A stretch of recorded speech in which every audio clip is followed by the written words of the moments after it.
Good afternoon, everybody. I'm Sharon Spurlock, the Senior Director of Family Education at the St. Louis Arc, and it's Tuesday, so that means it's time for our weekly Q&A. This week, I'm delighted to have guests from Cycle St. Louis, one of our local organizations that helps ensure that people with disabilities are included this time in all things cycling.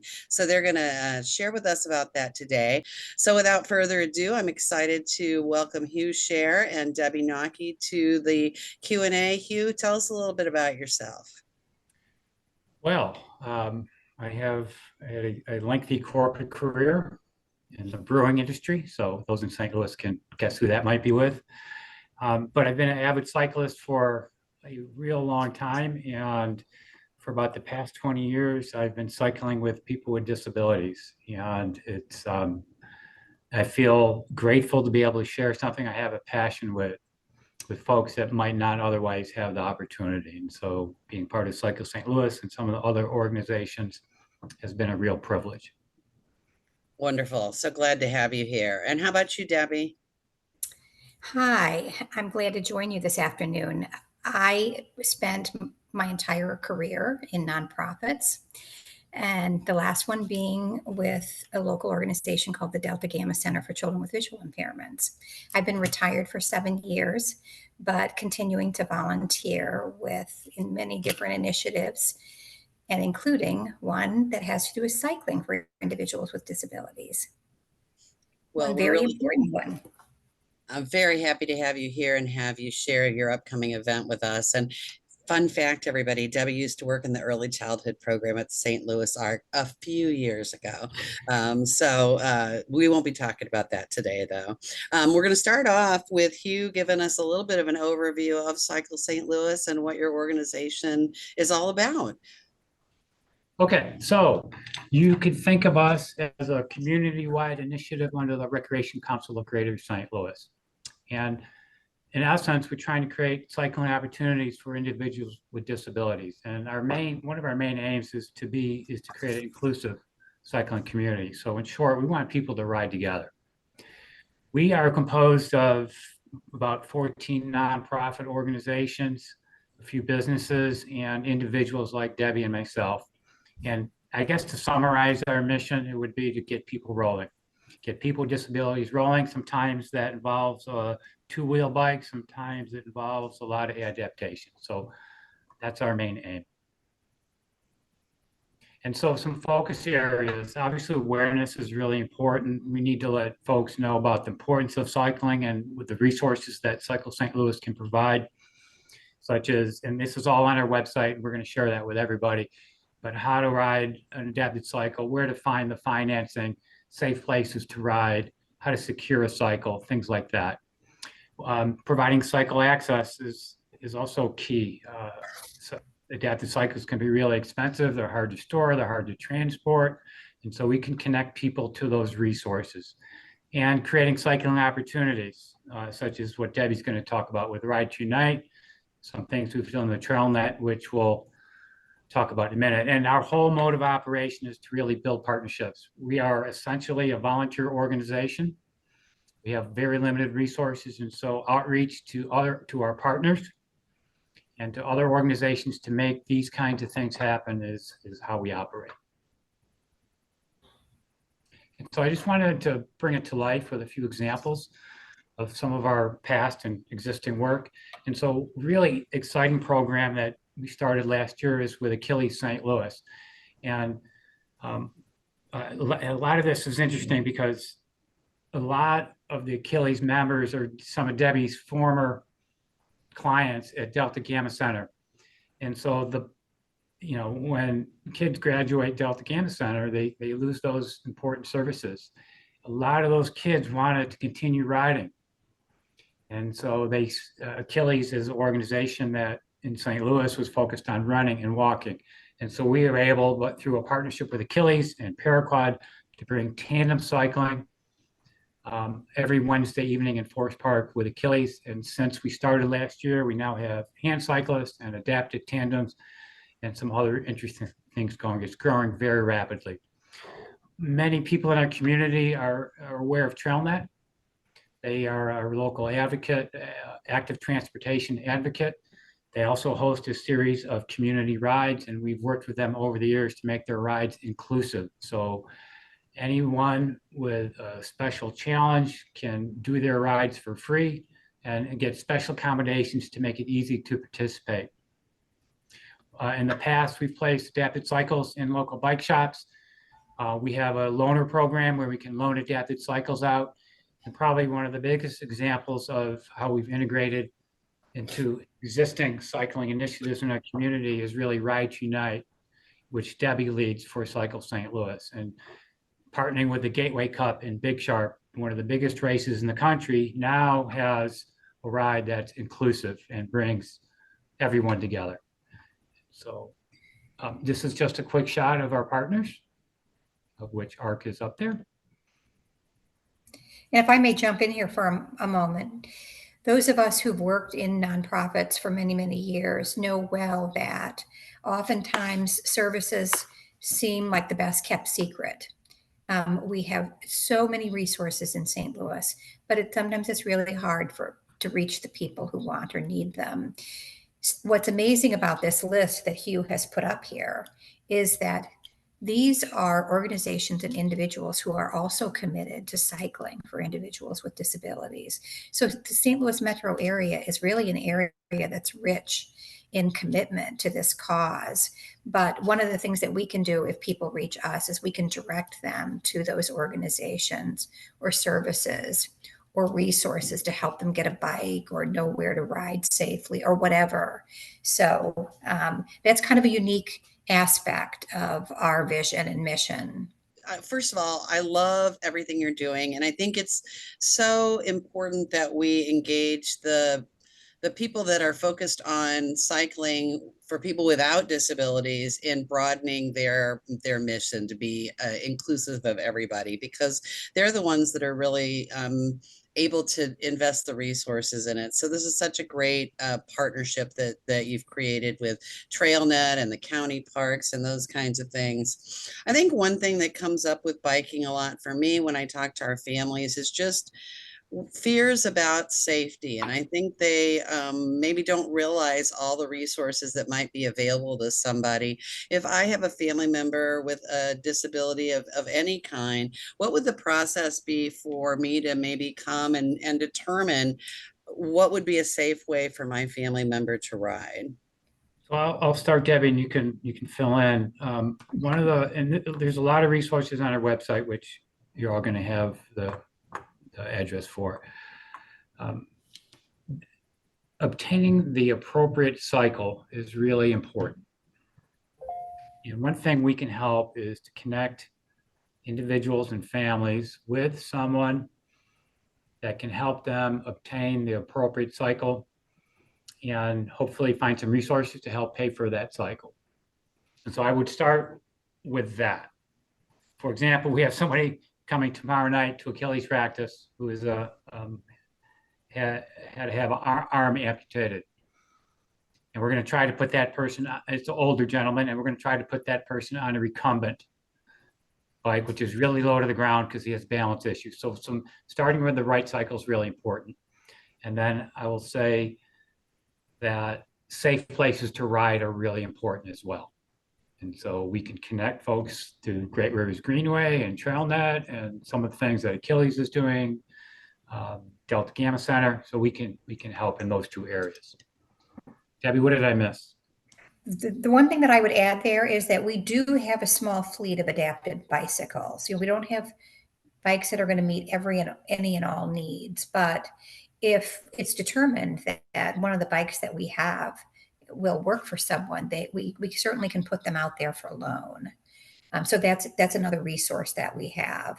One of the things that we are working on, actually, Sharon, you should have actually received this survey. If you didn't, we'll be happy to send it again. But your question is an important one. Where people can ride safely is really critical. The first step, as Hugh said, is the bike. Secondly, where to ride.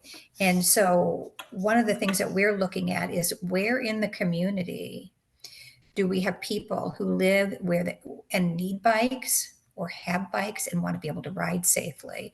So we have actually looked at some of the Great River Greenways paths. There are some that are easier to get to and have safer access.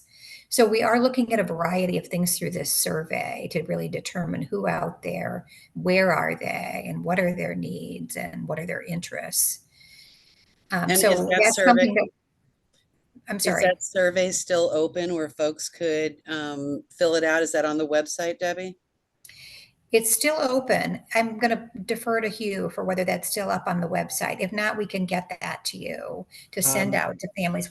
One of the things that we do, because we have so limited resources, as Hugh said, is that we really depend on our partners to get information out. And that's the way we pursued the survey distribution, was actually through the partners. We would love to hear from more people so that we can really take a look at a variety of different ways to get bikes to people and have safe routes for people who get them on loan or have their own or whatever. Just in follow up to that, I don't think our families always know. It was not something I was really aware of until I started working in a couple of collaborations with county parks and TrailNet, but it's really nice to see the initiatives that they are pursuing with people with disabilities in mind for our infrastructure, creating more safe bike lanes on urban streets and looking at streets where maybe the crosswalks need to be adjusted or other things need to happen. So I think there's a lot of community-wide work that's kind of invisible that's happening that will help more of us feel comfortable. I'm a really uncomfortable riding unless I'm on a trail. So I think that those opportunities hopefully will just grow for everybody. We've got 3 quick audience questions, and then I'll flip it over to you, Debbie, for the Ride to Unite. Somebody wanted to know about resources available to help pay for adaptive bikes. How expensive would a bike typically be? I'm sure there's a wide range. And are there resources that people can tap into? There are some resources. You can find the link on our website under resources. One great organization and partner is Variety of St. Louis. They have a therapeutic bike program, and every year they give away, this year I think I heard they're giving away about 40 adapted cycles. And they bring an expert from up near Chicago down. He meets with families. He does a fitting. We talked about bike safety a minute ago. This is what it's all about. So he makes sure that the individual has an appropriate safe cycle, and then he and his family, his bike shop will customize it very specifically to an individual's needs. So that's a very important resource in our area. There's some other kind of grants programs that are available, and those are listed on our website. And then in conjunction with that, when a kiddo gets a bike, what kind of training is available for the bike rider, and how are parents given support to build those skills? That's a good question. The organizations that are providing the bikes are typically responsible for that. When Variety gives the bikes away, they have a big one-day event where they do that. Hugh and I have actually volunteered there, and they give them a little instruction that day. I don't know if it extends beyond that. I think that they really spend some time talking with the parents about the bike, and the kids get a helmet. So they talk a little bit about bike safety, but that's really the responsibility of those organizations. There is one program that I don't know if it even still exists, the Lose the Training Wheels program. Mm-hmm. There has been a program in the past. There isn't a lot out there, to be totally honest about it. So that is something that we'd love to hear more from more people if that is an ongoing concern. Yeah. So when those adaptive cycles are given away, they actually give the families tools. And so we show the families how to make those adjustments, and they get to ride around a gym to practice. So that's important. I think that's a really good question. And, it's a hard question to answer. And I think we need to do more work in that area. Yeah. But there is a really great program that came back to St. Louis there as part of Lydia Cox Memorial Bike Camp. Yeah. And so that gets kids by the end of the week, most kids are riding a two-wheel bike. And that we post that on our website. It's on our calendar. Wonderful. Yeah, I think you're right. I think this is an area where families need to let us know if this is stuff you want, because that's how we identify needs and maybe add programs or add partnerships that will allow these things to happen. So Yeah. great question. And something else real quick, something we've heard from families is kids outgrow cycles, or adults develop new adaptive challenges, adaptive needs. And there is an interest in some kind of use cycle, adaptive cycle program where they can go into a library and get loaned back out. And so we know there's an interest in that. And actually the adaptive specialist in Chicago is working on that. Last question, and then I'll turn it over to you, Debbie. Do you ever just do weekend group rides outside of special events? Is that part of the TrailNet program? So, I'll start with this, but we tried doing meetup rides, and for whatever reason, they just weren't that successful. They weren't well attended. And that's when we started to transition. And I think this is right. In some ways, I like this better, but we started doing community rides where everyone can ride together. And with some short changes, TrailNet has done some amazing things like very short routes and flat routes where somebody can just ride a mile or two or 100 yards. And that is, right now, that's working better for us. Yeah. Yeah, and TrailNet is a local organization that's totally focused on bike riding and bike riding accessibility. So they work a lot with partner organizations with a total focus on what did you say about Cycle St. Louis earlier, Hugh? Getting people rolling? Getting people rolling. TrailNet's all about safe streets for everyone. And we all know that individuals with disabilities are the most vulnerable users of streets and our infrastructure, and TrailNet is well aware of that and is working on everyone's behalf. All right, Hugh, you want to run some photos while Debbie tells us a little bit about your upcoming event? Well, you're seeing some of the riders at last year's Ride to Unite. So the Ride to Unite is just another ride that happens once a year, but it's a really unique, fun, free event that brings everybody together. It really sort of that is truly lives that motto of we all ride the same road. So we love that. And we have some really amazing riders that join us. So that makes it really super fun. And it happens in conjunction with the Gateway Cup, which is 4 days of cycling racing in St. Louis. It's a huge race that brings in amateurs and professionals from all over the country. And Saturday is actually day 2 of the Gateway Cup races. And before the first race that day, we get the closed race course. That also makes it quite unique because when else would you ever get on a closed race course? It's incredibly safe. So people who are uncomfortable on the roads get to be in an enclosed space. It's a mile square route. So it's 5 miles long or less if people don't want to do the entire 5 miles. You can exit at any point in time. And we have bicycles of all types for those who are just thinking about a bike and might want to see what's out there. You'll get to see a lot of different kinds of bikes that day. We have a lot of tandems. You can see those on the pictures for riders, mostly who are blind or visually impaired. We have some celebrities who join us.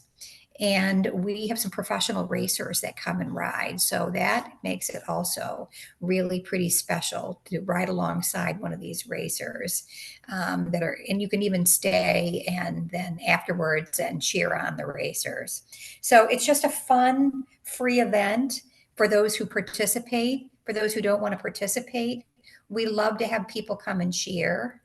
And we love that it also brings awareness to the entire community that cycling really is for everyone. So that's kind of it in a nutshell. Beautiful photos, and it's so fun to see so many different types of bikes. I think that really opens people's eyes to possibilities. I personally would love a three-wheeler. I think that'd make me feel so much more confident Mhm. out on the road. I do want to ask before we start to wrap up, both of you joined us today as volunteers with Cycle St. Louis, and Hugh, you talked about being a tandem rider. We saw some pictures of the tandem biking. Can you tell us about what that's about?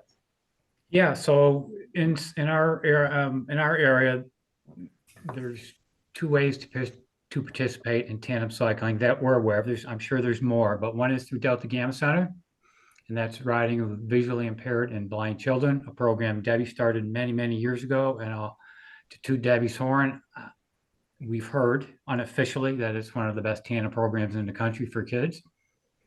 It's well run, captains are well trained, equipment is tops.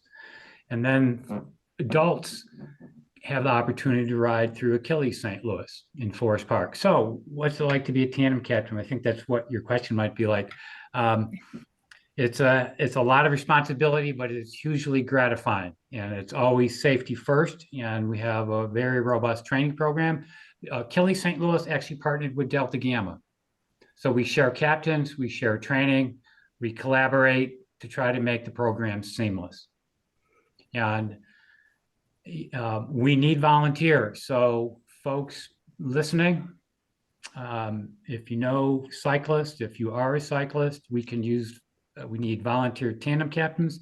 We need volunteer solo riders, which is equally important for safety.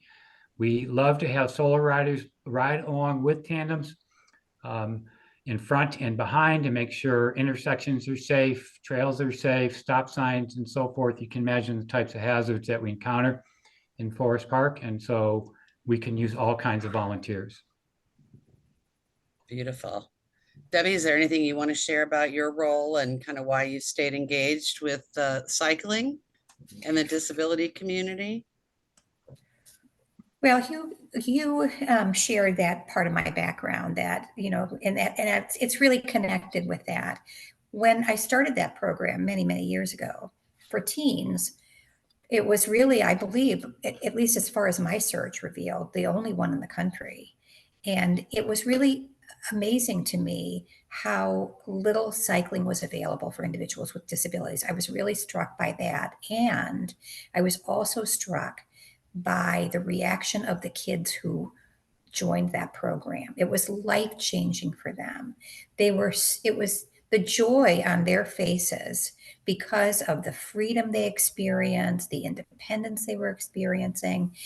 It really stayed with me. And after I retired, well, actually, during that time, I was so struck by that I reached out while I was still working to other organizations and said we need to somehow coalesce so that we can have a bigger impact in St. Louis. I knew then that each of these different organizations had some role. Not everybody was providing services, but they were providing supports of different kinds.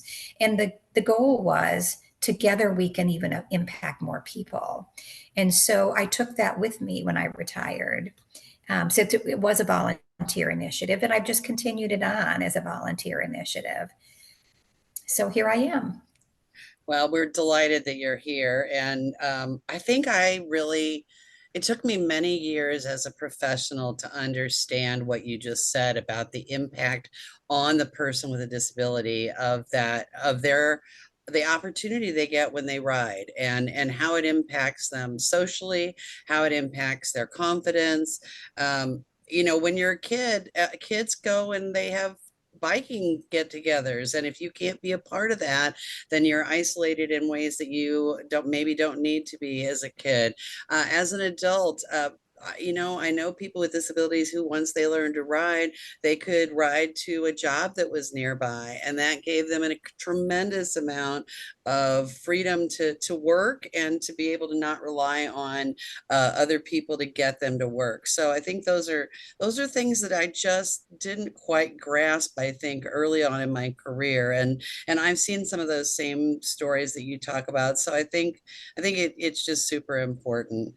I just want to add to something both of you just talked about, and I'll just tell you a story.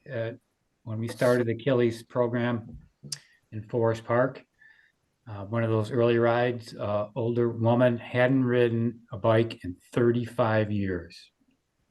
And she was almost in tears with joy riding through Forest Park. And so what you just said, it's just a great, liberating, fun, confidence building experience for everyone involved. Not just the athletes, but also the volunteers as well. We're lucky because we get to be part of it. Yeah, I believe that. I totally agree. And I would just add that the Ride to Unite in some ways just exemplifies that to the max. Anybody who's listening, if you're a cyclist, come out. It will be an unforgettable experience because it is just such a fun, inspiring event.